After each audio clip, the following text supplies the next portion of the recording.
फसलों के त्योहार।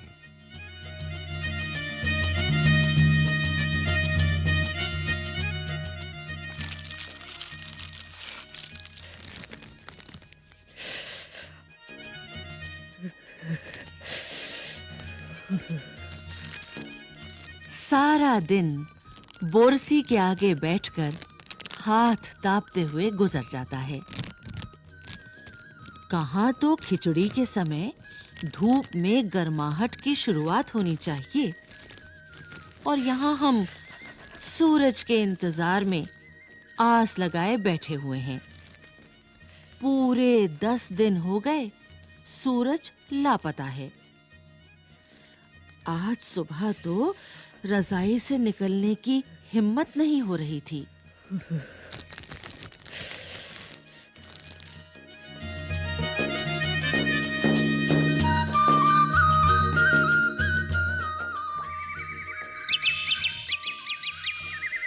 बाहर देखने से तो समय का अंदाज बिल्कुल नहीं हो रहा,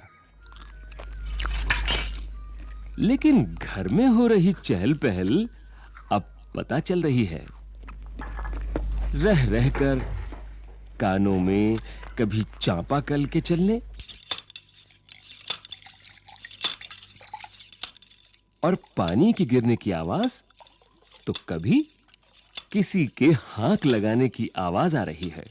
जा, भाग के देख, केरा के पत्ता आयल की ना। आज ई लोग के उठे के नईखे का। बोल, जल्दी तैयार होखस। अब तो उठने में ही भलाई है।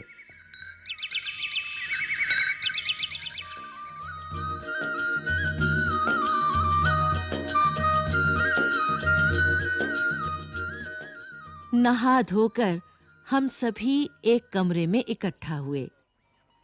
दादा और चाचा ने क्या सफेद चकाचक माण लगी धोती और कुर्ता पहना हुआ है। खिचड़ी में ऐसन ठाड़ हम पहले कब्बो न देखनी। सारा देह कनकना देता।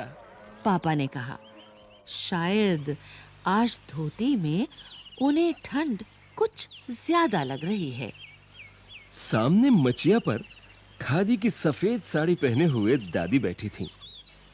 आज दादी ने अपने बाल धोए हैं। झक सफेद सेमल की रुई जैसे हल्के फुल्के बाल। गौर से देखने पर भी एक काला बाल नजर नहीं आता। बिल्कुल धुली-धुली सी लग रही हैं दादी। उनके सामने केले के कुछ पत्ते कतार में रखे हैं, जिस पर तिल, मिठा यानी गुड़, चावल आदि के छोटे-छोटे ढेर पड़े हुए हैं। हमें बारी-बारी से उन सभी चीजों को छूने और प्रणाम करने के लिए कहा गया। जब सबने ऐसा कर लिया, तो उन सभी चीजों को एक जगह इकट्ठा करके दान में दे दिया गया। आज तो अप्पी दीदिया बुरी फंसी। उन्हें ना तो चूड़ा दही ही पसंद है और ना ही खिचड़ी। पर आज तो फरमाइशी नाश्ता नहीं चलेगा। उन्हें दोनों ही चीजें खानी पड़ेंगी। आज खिचड़ी जो है, खिचड़ी खाने के बाद सभी ने गया से आए तिल, गुड़ और चीनी के तिलकुट को बड़े चाव से खाया।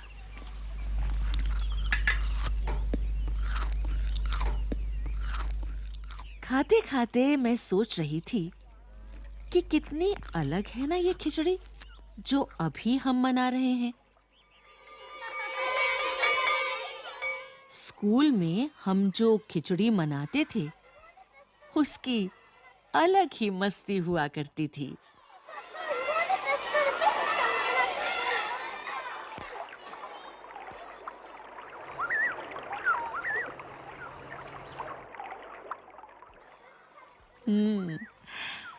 छुट्टी का दिन, नाव में बैठकर गंगा नदी की सैर, और फिर टापू पर बालू में दौड़ते हुए पतंग उड़ाना या उड़ाने की कोशिश करना।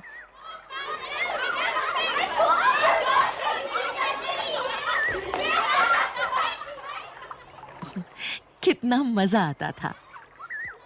इधर हम पतंग उड़ाते थे और वहीं थोड़ी दूरी पर गुरुजी, विमला दिद्दा, आनंद जी, झिलमिट भैया सब मिलकर ईंट से बने चूल्हे पर बड़े-बड़े कड़ाहों में खिचड़ी बनाते थे।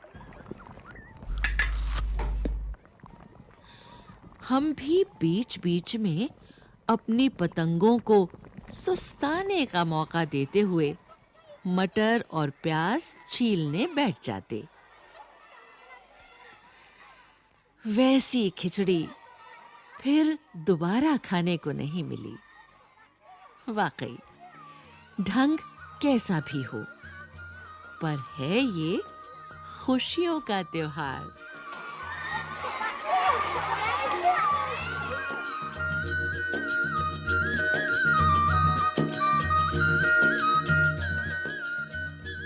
जनवरी माह के मध्य में भारत के लगभग सभी प्रांतों में फसलों से जुड़ा कोई ना कोई त्योहार मनाया जाता है। कोई फसलों के तैयार हो जाने पर खुशी बांटता है, तो कुछ लोग इस उम्मीद में खुश होते हैं कि अब पाला कम होगा। सूरज की गर्मी बढ़ने से खेतों में खड़ी फसल तेजी से बढ़ेगी। सभी प्रांतों और इलाकों का अपना रंग और अपना ढंग नजर आता है। इस दिन सब लोग अच्छी पैदावार की उम्मीद और फसलों के घर आने में खुशी का इजहार करते हैं।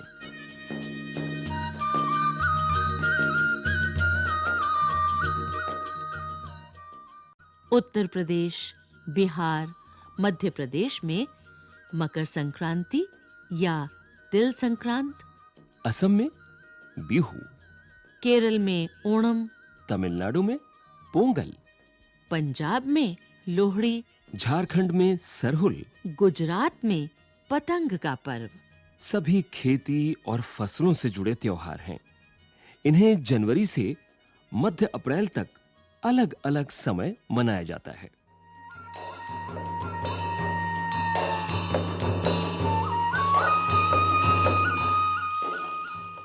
झारखंड में सरहुल बड़े जोशो खरोश के साथ मनाया जाता है। 4 दिनों तक इसका जश्न चलता रहता है। अलग-अलग जनजातियां इसे अलग-अलग समय में मनाती हैं।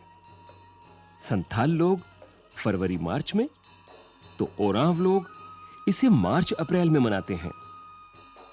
आदिवासी आमतौर पर प्रकृति की पूजा करते हैं।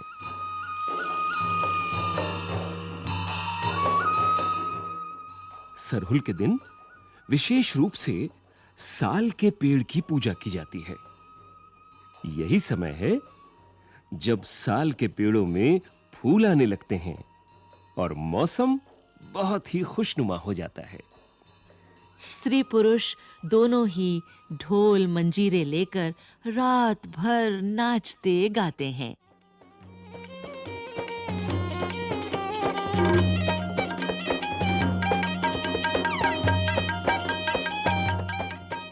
चारों ओर फैली हुई छोटी-छोटी घाटियां, लंबे-लंबे साल के वृक्षों का जंगल और वहीं आस-पास बसे छोटे-छोटे गांव, लिपे पुते, करीने से बुहारे और सजाए गए अपने घरों के सामने लोग एक पंक्ति में कमर में बाहें डालकर नृत्य करते हैं।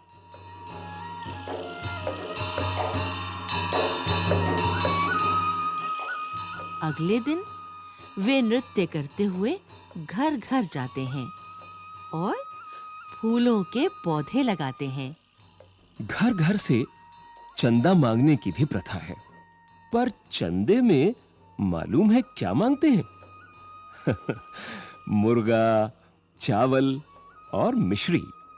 फिर चलता है खाने पीने और खेलों का दौर। तीसरे दिन जाकर पूजा होती है। जिसके बाद लोग अपने कानों में सरई का फूल पहनते हैं।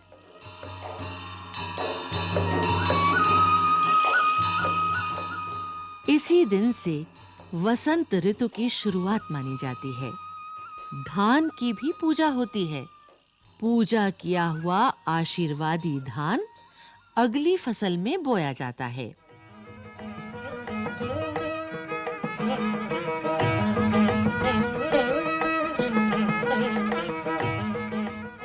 तमिलनाडु में मकर संक्रांति या फसलों से जुड़ा त्योहार पोंगल के रूप में मनाया जाता है। इस दिन खरीफ की फसलें चावल, अरहर, मसूर आदि कटकर घरों में पहुंचती हैं और लोग नए धान कूटकर चावल निकालते हैं। हर घर में मिट्टी का नया मटका लाया जाता है, जिसमें नए चावल, दूध और गुड़ डालकर उसे पकाने के लिए धूप में रख देते हैं। हल्दी शुभ मानी जाती है, इसलिए साबुत हल्दी को मटके के मुंह के चारों ओर बांध देते हैं।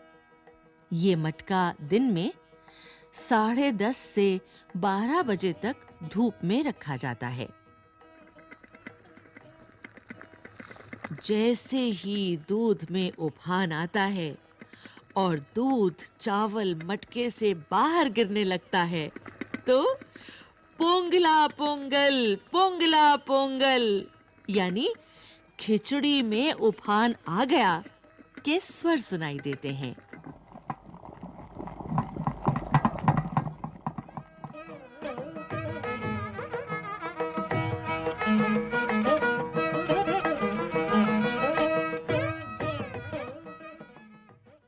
दूसरी ओर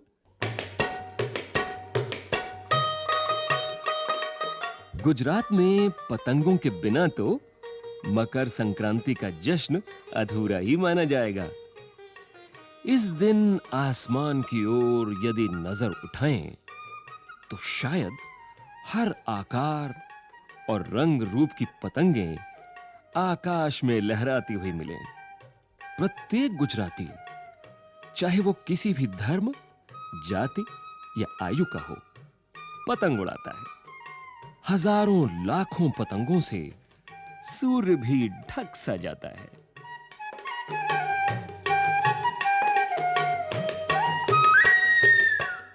कुमाऊं में मकर संक्रांति को घुघुतिया भी कहते हैं।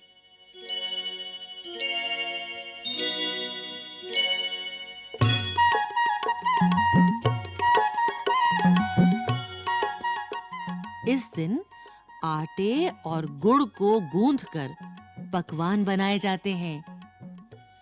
इन पकवानों को तरह-तरह के आकार दिए जाते हैं, जैसे डमरू, तलवार, दाड़िम का फूल आदि।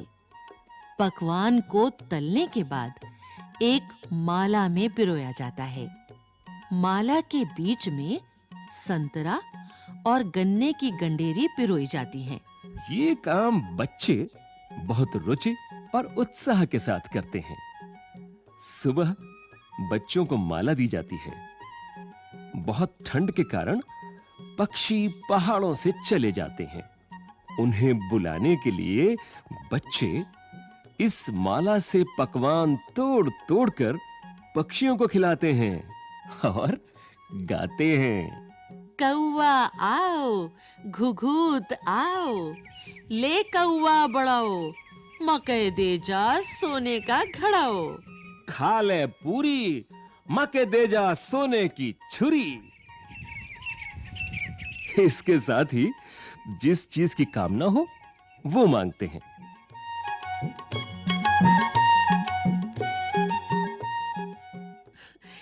है ना कितने अलग-अलग अंदाज मकर संक्रांति को मनाने के।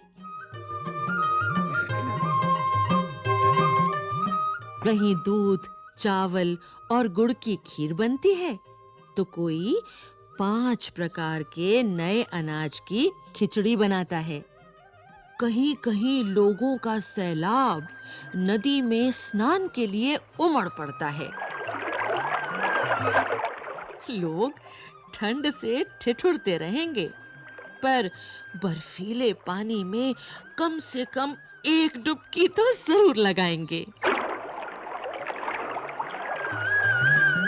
हाल ये होता है कि इन जगहों पर तिल रखने की भी जगह नहीं होती।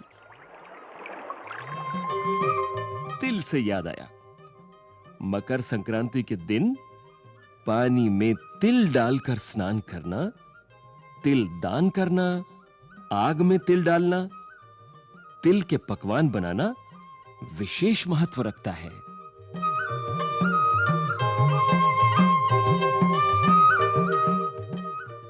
तुम्हारे घर या इलाके में इस त्योहार को कैसे मनाया जाता है?